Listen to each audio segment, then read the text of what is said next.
Hello everyone. I want to talk about one of the most important things that can improve your tying significantly, and it's super easy to do and very practical. It's bulk tying, bulk fly tying.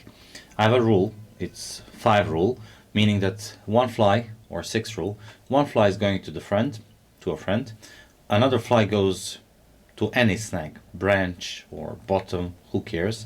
And 3 flies, just 3 or 4 flies I have in reserve if anything else can happen. Who cares? I have enough flies. And I keep that, like whenever I come back home, refill. I'm not very disciplined with it, but yeah. Now, consistency is very important because consistency is going to teach you a lot.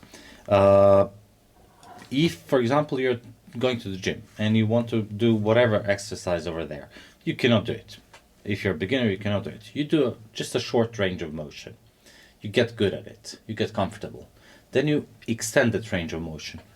When you get comfortable again, you extend it to a full range of motion and you're good to go. In fly tying, that relates very simple. This is not full range of motion. This is not finished fly, as you can see. What I did here, I mounted the beads. Well, first of all, I would put beads on the hooks, loosely. Hang them on the piece of foam like this. Then when I finish all the beads, like how many beads I need, I'll just start wrapping the GSP thread or whatever thread. In this case it's GSP because I'm trying to fix those jig off beads. I'm trying to fix them into position, so GSP is something that helps because it doesn't stretch. It's non-stretching material. And then, because I don't want to waste any time, at the same time I'm mounting the tails. At the same time I'm mounting the tails. Because why mounting tails later? It will take another layer of thread or two and it will make bulk on my fly. So I create a little bit of taper for the underbody. I have tails, I have beads, half job done, or even more so, because I'm making simple flies. I'm making nymphs. The other thing to know is repetition makes you perfect. If you repeat, if you're just tying for fun, you'll end up with this.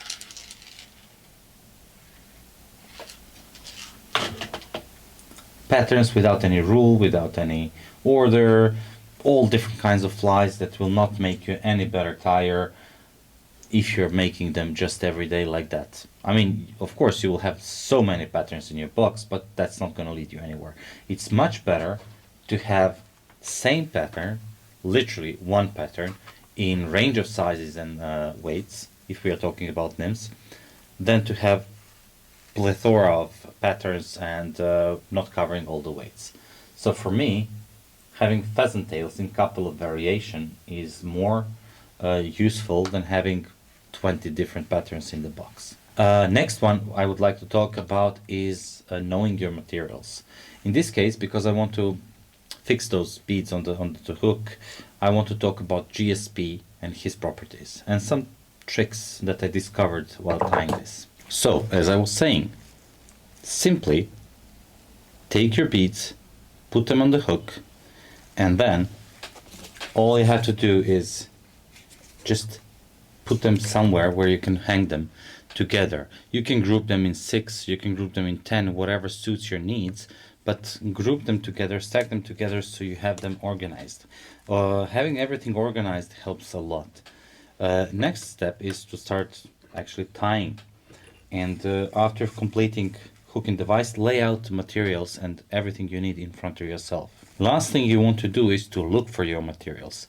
I even went so far, so I have a piece of wax attached to my vise so I don't have to look for it, and I'm waxing the thread before I start tying it. As you can see, it gets stiffer, meaning it will have a little bit more friction when I start tying with GSP. That helps. So as you can see, it's already caught. This is not very well. As soon as it starts unwrapping, you need to add a little bit of more wraps and then it's secured. So don't allow it to spin around. Cut. You can start holding scissors in your hands as well. It takes time to master it, to practice, to get a habit of it. I still haven't got it, but it definitely helps and increases your tying time. Sorry, decreases your tying time. Have your tails ready. Align all those speckles together and then just pull them apart. Have your tips of the feather aligned and then go. Now, if you want to keep everything on the top of the hook, you don't have to go pull up to pull down as I was doing before. You can also go couple of reps without any tension, without rotating the tail, and then pull up to pull down. Now, because GSP is slippery and you have to know your materials kind of. As you can see, it's done. Thread is tail is done where I want it, and then I'm going back. Now I'm turning it upside down. I don't mind the butts twisting around the hook shank a little bit because it's not of my concern at the moment. It doesn't affect the overall look of the fly. Everything goes rather faster than when I explain it. And then make those figure of eights, 1, 2, maybe 3, pull up, 1, 2, 3, pull up. Then to reinforce everything with flat thread, no flat thread at this moment, not so important because it's rather thin thread, so it doesn't affect your fly. I also have this hook point as a reference where I will stop with the thread, so I'm making the taper every time the same. In touching turns, I'm coming back, pressing against the bead couple of reps to make everything a little bit more fixed. Now I'm pulling down, cinching down. Now it is the opposite. So, and then again I'm going back. You can counter spin the bobbin holder from time to time to flatten the thread, but then again it's not so crucial. This time you go less and then go back. You can check if it twists. If it doesn't, just do your whip finish. Another thing to consider, I'll just twist it a little bit more in clockwise manner to get it corded so it's not flat. But if you go with your nail against it and you will flatten it at least a little bit from here to here, then you use your whip finishing tool, and with flat thread in this moment you can do your whip finish. Tighten the knot and cut everything. Now you can take this one, put it together with in the box with other friends, and when you're finished, when you have the full box completed or less, whatever you need, you can start tying. And for today I'm going to use something that's new to me, at least. I don't know about you guys, but it's some flat wire that I got just recently. It's in small size, so let me show you. It's a Chinese brand, but I'm pretty sure that you guys can get it somewhere else. This Chinese brand, as I know, they don't sell it anywhere. Now, because we did bulk tying, now you have to reattach your thread. Obviously, if I was just doing one fly, I wouldn't be doing this, but in this instance, I am. So I'll just do this.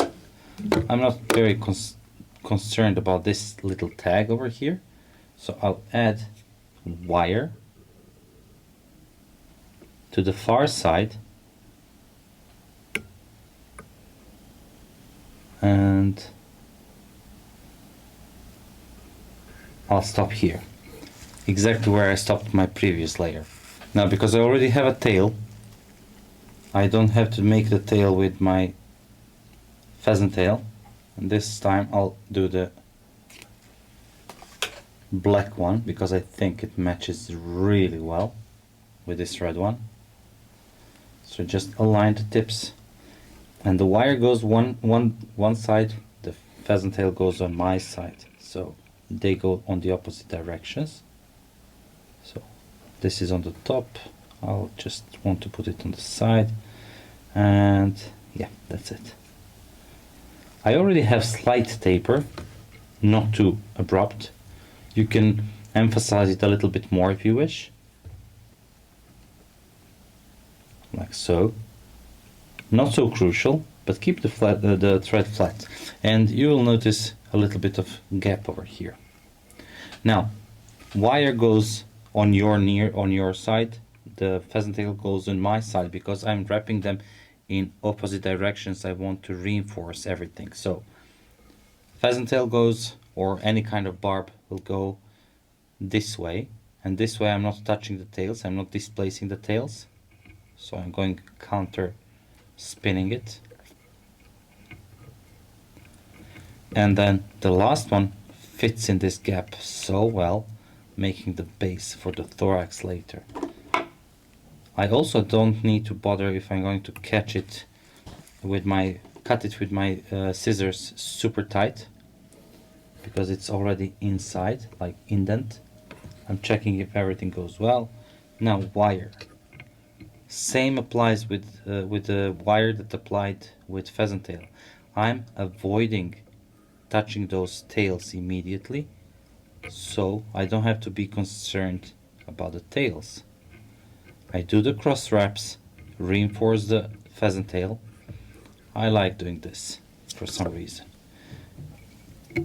like rotating the hooking device, and then just break it off. I keep tension on the thread while I'm breaking off the wire, because I feel that I have more control and more secure connection that way. Now you can finish your fly as whatever way you want. Do some dubbing, add some CDC, add some partridge, whatever suits your needs. Like, you can choose whatever you want to do. I will use a little bit of partridge, obviously not symmetrical in color, but I'll just do this. I'll use both sides, and I'll just divide it a little bit so I can see it a little bit better. And now I will, so next time I'm using the partridge, I'll just divide next set of legs, slide it under, so I can use one feather for maybe 2 or 3 flies, depending on the size of the feather and size of the fly. Now peacock dubbing, Royal CC in peacock color. I wish it was a bit darker because of the black body, but this will work. I have some other black peacock dubbing, but I don't like how it dubs, so I'm not gonna use it. This one, it has fine fibers. I have way more control over it, because dubbing noodle I can make it thin, thick, whatever I want, more fuzzy. It's just my personal preference what I'm gonna do. With the more coarse dubbing and more thick fibers, I don't have that, or it's more difficult to do so. I like control over here, so I'll just cover all those buttons. I'll go towards the bead and see those are still intact, so I can do whatever I want with them. So I'll place one wrap here, and then I'll start wrapping here, and those actually additional wraps are going to place those legs where I want them, and I want them splayed apart and a little bit forward. Now, because I already have some red wire, I want some red hotspot, so I'll just cover the thread, and by the time I deal with everything, the thread is already flattened. So I may do more correctional wraps just to keep everything in place.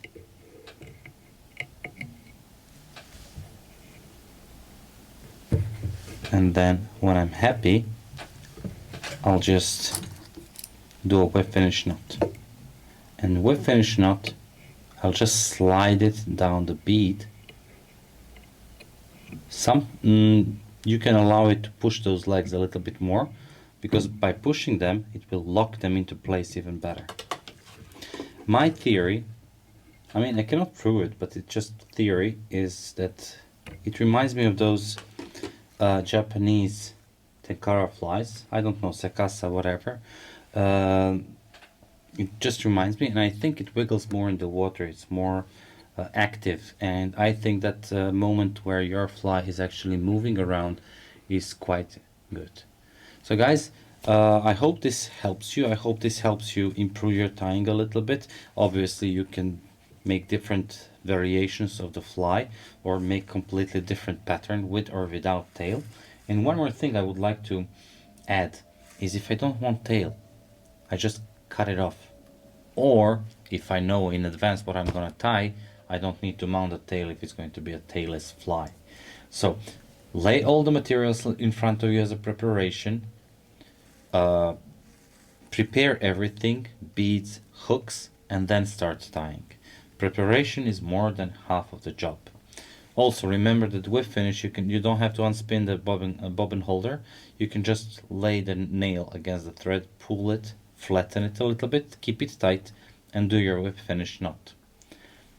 Count wraps as you go. I didn't count literal wraps, but as you go up and down the shank, I know that the first one will cover everything, then I will fix the bead, and then goes another layer to the point of the hook, and then one more layer, maybe halfway or so, and that creates taper.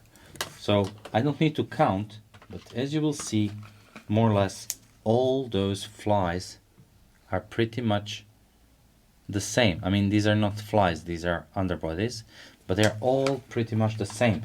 And that's what you want. You want to be consistent because that will help you improve and move on to another